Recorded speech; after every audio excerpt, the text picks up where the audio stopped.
Adaptogens are a class of herbal medicine that it seems like everyone's talking about right now.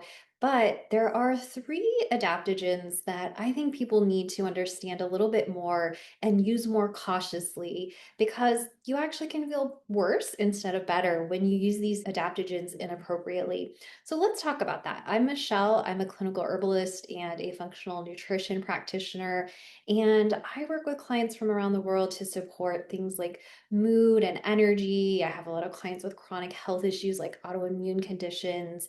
And so I work with them from a trauma informed nervous system based approach using things like nutrients and herbs to help support their mood and energy. And yes, those things definitely can help shift your mood and energy. So I want to talk about adaptogens and why they can be such a vital and important part of helping you move forward on your health journey, whether you're struggling with chronic health issues or you just want more energy, you want to sleep better, you want to have more focus. Because adaptogens are really a class of herbs that I think almost everyone can benefit from today. And I think that's why they're so popular, right? We are seeing adaptogens in everything today, from coffee drinks and other drinks and foods that are on the market, even just adaptogens in powder form, in tinctures, all kinds of supplements that include adaptogens. And the reason adaptogens are so popular is because they really do help support our stress response. And they can really help increase energy and focus, in some cases, help you sleep better. Really, a lot of the things that many people are struggling with and looking for support with today. And, if you're here as well and you work with clients, maybe you're a health coach or nutritionist or some other type of holistic professional, there are some specific things to know about how adaptogens work in order to use the right adaptogens with your clients. Because I've had some clients come to me who were, recommended that they start an adaptogen by another practitioner, and they actually ended up feeling worse instead of better. And so we definitely don't want that, right? We don't want to end up taking something in the hopes it's going to help us feel better, have more energy, only to realize that we feel worse. And there's a couple of reasons why that can happen. And that's why I want to show you why it's so important to make sure you pick the right adaptogen for you or for the right person if you're working with clients. And I have a couple of different free resources down below that you can check out. I have a guide to herbs for the menopausal brain. I have a free guide for practitioners that you can check out as well. That'll go more in depth into what we're going to talk about today. But I first want to just start out by kind of reiterating why adaptogens are so valuable, right? We've talked about how they help support energy and the stress response. They do that by helping to regulate that HPA axis response to stress. And that really just refers to how the brain communicates with the adrenals and the body in order to handle stress more effectively, right? We know when we're stressed, our cortisol levels can go up. That can shift how our body uses things like our blood sugar, and other hormones are impacted by this as well. And so there's a whole physiological process that happens when we're stressed out. And so the more we can kind of regulate and support our ability to handle stress, the easier time we're going to have in balancing all the functions of the body. And I think this is really important to recognize. And we're going to talk about this a little more deeply here in a moment, because really understanding the stress response and the state of the nervous system is really foundational to understanding how to bring the body back into a place of balance, which is really our goal with herbal medicine. And one thing that a lot of people don't recognize about adaptogens is that they actually help support the mitochondrial function, which is really just the ability to make energy at the cellular level. And I think this is really exciting to learn, actually, because research supports that, again, adaptogens will help to enhance mitochondrial function. And the better mitochondrial function we have, the more energy we're going to have, the better our mood is going to be, the better like everything is going to work in the body, basically. And I don't know about you, but that's definitely what I'm looking for. And so, again, adaptogens are a really, really amazing class of herbs. And I often use them as the foundation of many of the formulas that I build for my own clients. But three that I'm cautious with that I want to talk to you about today are number one, ashwagandha. And this might be a little bit of a surprise to hear because ashwagandha is so popular. It's really one of the most popular, most widely sold herbs in the world, really, and here in the US as well. And so everybody's looking for ashwagandha for support again with mood, energy, stress. Some people use it to help them sleep, and it really can do all of those things. But when you're using herbal medicine, there's one concept that's really important to understand, and that's the concept of energetics. Every herb has its own unique energetic pattern. And people have their own unique energetic patterns as well. And so when I say energetics, I really just am referring to how does an herb impact the body? And I want to actually show you what I mean by showing you a like a diagram here. So let me pull that up. Let me show you this diagram here that kind of gives you an idea of how energetics works or what really energetics is when we're talking about herbal medicine. This is a slide from a class I teach called Mastering Botanical Medicine, where I teach other holistic professionals and aspiring herbalists how to use herbal medicine more effectively. And so, what you're seeing here is really this concept of energetics, that some herbs are drying or moistening or cooling or warming. They have this kind of net effect on the body. Okay, and so there are other patterns we could talk about as well. And when we're talking about ashwagandha specifically, I think about how it affects really the nervous system and the energy of a person that I'm giving it to.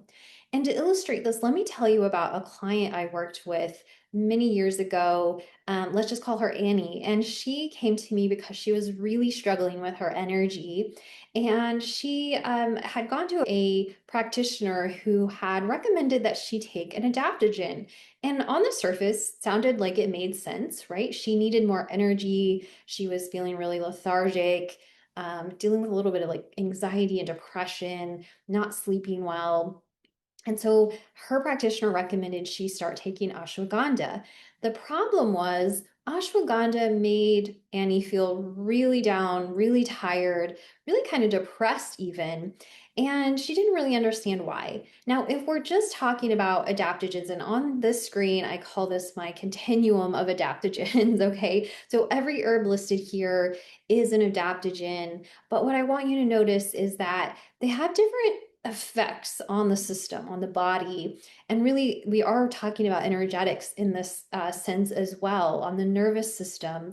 A nervous system that's more in a dorsal vagal freeze response, which Annie's system was, is not going to respond very well to ashwagandha because it's already a very low energy state, right? And well, I have some other videos where I talk about the states of the nervous system. And so you can check that out if that's kind of a new concept for you. But when we talk about stress, we often think there's kind of this state of like stress or we're normal, right? We're okay, which is that parasympathetic state of the nervous system. But the truth is, there is a third state of the nervous system, that dorsal vagal freeze response, that is like when anytime stress becomes too much, right? And we become overwhelmed. And I really think the word overwhelm really is the best word to describe the freeze response. And again, it's a low energy state. It's when we just don't have the energy or capacity to handle the stressors that are coming up for us. It's also known as the trauma response because it is what shows up when someone is going through a traumatic experience. But it isn't always is a big T trauma that creates a freeze response in the body. Many people get stuck in a chronic freeze pattern because the day-to-day life and stressors that they're under, maybe they have chronic infections or a high toxin load, and their mitochondria can then be kind of, and then they don't have the energy to really show up for life in the way they want. And that is really the state that Annie was in.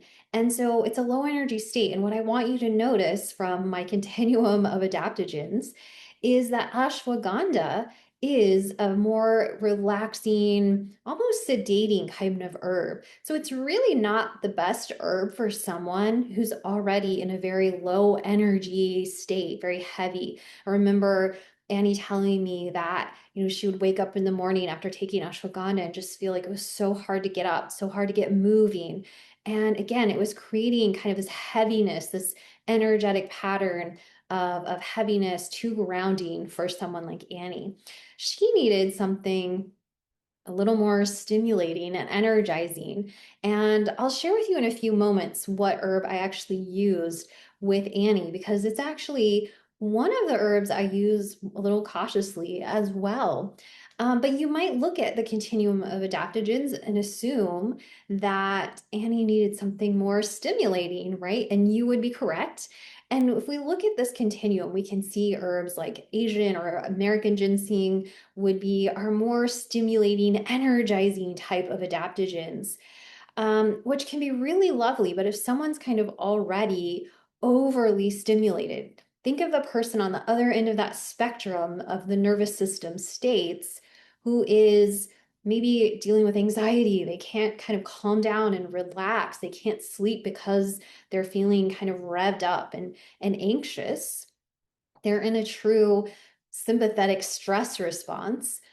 I'm not going to give those clients something more stimulating, and especially something like rhodiola, okay? Because rhodiola is that second herb that I'm really cautious with in my own clients. And the reason is because rhodiola can be quite stimulating. Now, you might look at this and say, well, isn't Asian or American ginseng more stimulating? And that is true, but Asian or American ginseng are also a little bit more nutritive. And I don't tend to see them be quite as overstimulating in some people as I see with rhodiola. And rhodiola can be quite drying as well. I want to go back to this other slide that I showed you earlier, where I was showing you the different kind of energetics of different herbs, right? And you can see rhodiola kind of here at the top of the chart showing that it's really a pretty drying herb. And I remember teaching a class on rhodiola years ago, and someone came up to me afterward and said that they were really glad they had attended the class because they had started taking rhodiola for energy and didn't realize it was really drying. And they kept thinking, like, why am I getting this issue with like dry eyes and kind of dry skin and some other issues with dryness? And so kind of like a light bulb went off for this person where they realized that, that rhodiola was a little too drying for them. I know of people though who have noticed that they get more anxiety with rhodiola. Now, that doesn't mean rhodiola is not a great herb. It doesn't mean ashwagandha is not a great herb, but we need to match the herb to the energetic pattern of the person who's taking that herb, right? So we need to know, is this person needing more stimulation? Or are they needing something a little more relaxing, right? So that person who's really stressed out, really stuck in fight or flight and anxious, might do really well with ashwagandha. It can help them feel more calm, it might help them sleep better. I also would mention that I always combine herbs in formulas because we can balance the energetics of some of these herbs when we combine them with other herbs. But it is something to just recognize when we're choosing the herbs that we're using, it looking at the energetics of that herb, not just is it warming, drying, cooling, moistening, all of that, but how does it impact the energetics of the nervous system, which is where I always start with my clients, because if we can balance the nervous system states, we can really move forward on that healing journey. And herbs are a great way to do that. Now, I told you there was one other herb that I wanted to talk about today, and it's actually the herb that I used with Annie in the situation. And that is the herb known as cordyceps. And you'll see it right here, kind of in the middle of our chart. It's maybe a little bit more on the energizing side of the spectrum, but it's not overly stimulating or energizing for most people. And so I really love cordyceps, but I will tell you that I use it cautiously for one reason, okay? And I want to tell you what that reason is. But first, let me tell you a little bit more about cordyceps and why I actually love this herb. I use it myself in many times in my own herbal formulas and use it with many of my clients. It's again, it's a nice kind of gentle stimulation. It has an affinity for the kidneys, for the lungs. And so, Annie, even the client I was sharing with you earlier, she was someone who had asthma. And so I used cordyceps for that reason with her because energetically it made a lot of sense for her. It was an adaptogen. She needed that kind of HPA axis support, that support for energy and mood, but she also needed something to support the lungs. And we were able to combine cordyceps with some other herbs to help balance out her energetic patterns. And she really felt so much better on the right herbs. But I didn't use it by itself. And one reason I'm really cautious with cordyceps is that it really needs to be used in lower doses than a lot of our other herbs. Because if we use it in higher doses or excessive doses, it actually can suppress the immune system to an extent. And a lot of people don't realize this about cordyceps. And a lot of people don't realize this about cordyceps. You want to use it a little more cautiously than a lot of our other adaptogens. So when I'm building a formula for a client, for example, I will just use cordyceps as a really small part of that formula, which is a good thing because cordyceps is a pretty expensive herb, actually, especially if you're looking for really good quality cordyceps. And so it's a great one to use. In many cases, I use it for a lot of clients. I use it myself, but I'm cautious with it in terms of the amount that I use in my formulas so that we're not suppressing that immune system. And, we can end up dealing with some other kind of issues if we take too much cordyceps, including things, even increased anxiety or edema, right? Swelling, maybe of the feet, for example, or the legs. So but just use it cautiously. Make sure you're using it in the right doses. And what I want you to take away from our conversation is the idea that we want to match the right herbs to the right person, right? Using this energetic framework that all herbal traditions actually are based on. And this is really easy to do when you understand how herbs work. So make sure you grab one of those guides below. If you're here to kind of learn about herbs for your own health, there's a couple of options. There's also a guide for understanding more about herbal energetics for my holistic professionals that want to master herbal medicine more effectively. And we'll continue this conversation next time because I want to share with you more about how to use herbs appropriately. There's another piece to using adaptogens that I think a lot of people miss, and they don't really get the best benefits of their adaptogens when they're not taking them in the right doses, they're not taking them long enough. And so let's talk about that next time. How long should we take adaptogens? What doses should we use? How frequently should we take them?